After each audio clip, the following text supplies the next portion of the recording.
नमस्कार, आप देख रहे हैं ब्रेकिंग बिहार।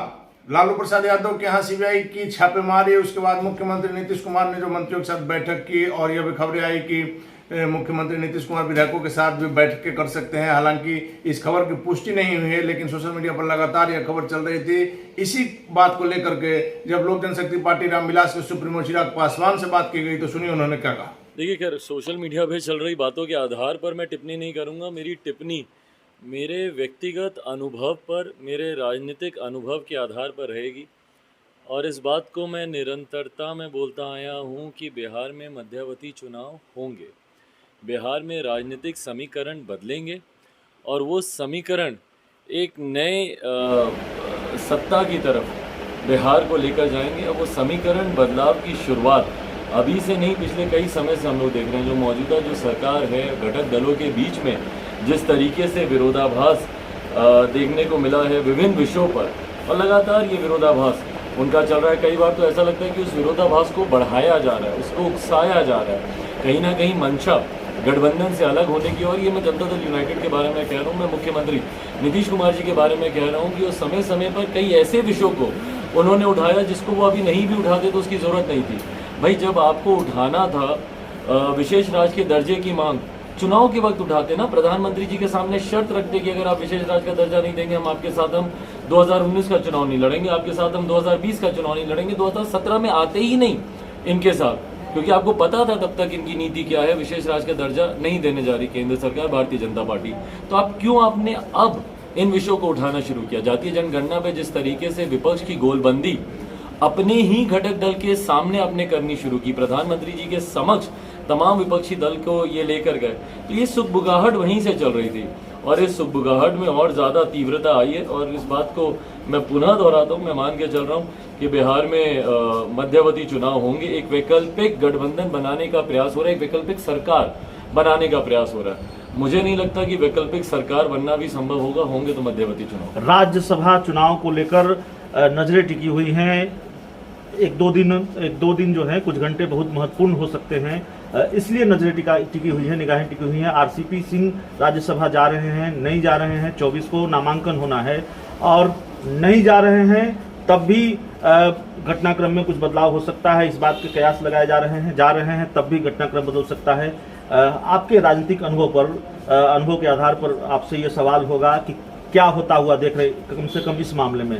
भाई, मुझे नहीं पता, और ना ही मैं इस चीज़ में मेरी कोई दिलचस्पी है। पूरी तरीके से जनता दल यूनाइटेड का इंटरनल मैटर है, उनके पास संख्या बल है, वो किसको भी राज्यसभा भेजना चाहें वो भेजें। हाँ, मैं इतना मैं ज़रूर मानता हूँ, क्योंकि एक इतिहास, एक खूबसूरत शुरुआत जनता दल यूनाइटेड की तरफ से ज़रूर की गई। जिस तरीके से जो उपचुनाव हुए राज्यसभा के, आदरणीय स्वर्गीय किंग महेंद्र जी के स्थान पर जो चुनाव हुए, उसमें जिस तरीके से पार्टी के एक ऐसे कर्मठ कार्यकर्ता को जनता दल यूनाइटेड ने भेजा, हेगड़े जी का मैं जिक्र कर रहा हूँ, जिन्होंने पर्दे के पीछे रहकर पार्टी के लिए उन्होंने काम करने का कार्य किया, पार्टी के लिए उन्होंने मेहनत की। तो ये एक अच्छी शुरुआत है, ऐसे लोगों को भेजा जाना चाहिए। उसी क्रम में मैं आरसीपी जी को भी मैं मानता हूँ कि आदरणीय केंद्रीय मंत्री आरसीपी सिंह जी भी उसी श्रेणी में आते हैं। पार्टी के लिए उन्होंने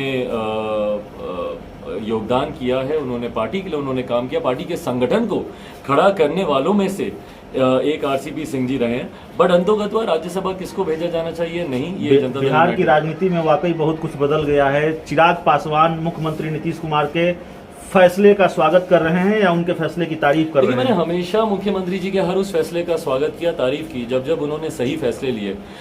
अफसोस की बात यह है कि वो आमतौर पर इतने ज़्यादा सही फैसले लेते नहीं हैं कि मैं निरंतरता में उनकी तारीफ करूं। बट जब उन्होंने लिया, मैं हमेशा कहता हूं, शराबबंदी सबसे पहला उनका समर्थक मैं था।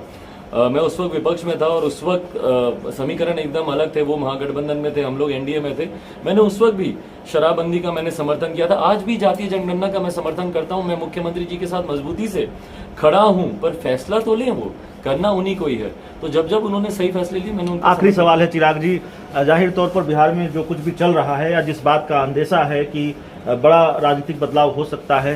नज़र तो आपकी पैनी होगी इन घटनाक्रमों पर, क्या तैयारी है अगर ऐसी स्थिति और परिस्थिति आती है तो? देखिए, लोक जनशक्ति पार्टी रामविलास पूरी तरीके से हर परिस्थितियों के लिए तैयार है। आप मेरे संगठन की तैयारी देखें, आप मेरे कार्यों की तैयारी देखें, आप मेरी कार्यशैली देखें, मेरे पार्टी के नेताओं की कार्यशैली देखें। जिस तरीके से संगठन को लेकर लगातार समीक्षाएं चल रही हैं, बैठकें हो रही हैं, हमारे विभिन्न प्रकोष्ठों के प्रदेश अध्यक्षों के द्वारा विभिन्न जिलों में लगातार कार्यक्रम हो रहे हैं। आज भी हम लोग वैशाली में थे, राजापाकर में हम लोगों ने एक युवा संवाद हमारे युवा प्रकोष्ठ के द्वारा किया गया, वो एक बहुत बड़ा भव्य कार्यक्रम था। तो जिस तरीके से संगठन को लेकर और जनता के बीच जाने को लेकर, तो लोक जनशक्ति पार्टी पूरी तरीके से चुनाव के लिए तैयार है, हर परिस्थिति के लिए तैयार है। पैनी नज़र मैं ज़रूर रखता हूँ। मेरे नेता आदरणीय रामविलास पासवान जी, उनका खून है मेरी रगों में, तो जिस तरीके से वो ऐसी किसी भी परिस्थिति के लिए हमेशा तैयार रहते थे, उसके लिए मैं भी तैयार। आपने सुना चिराग पासवान का साफ तौर पर कहना है कि मध्यावधि चुनाव के लिए हमेशा से लोक जनशक्ति पार्टी तैयार है और किसी भी स्थिति पर पैनी नजर रखे हुए है, और जो भी स्थिति आएगी उसके लिए पूरी तरह से लोक जनशक्ति पार्टी रामविलास तैयार है। आप देख रहे हैं ब्रेकिंग बिहार, खबरों का सिलसिला जारी, आप बने रहे ब्रेकिंग बिहार से।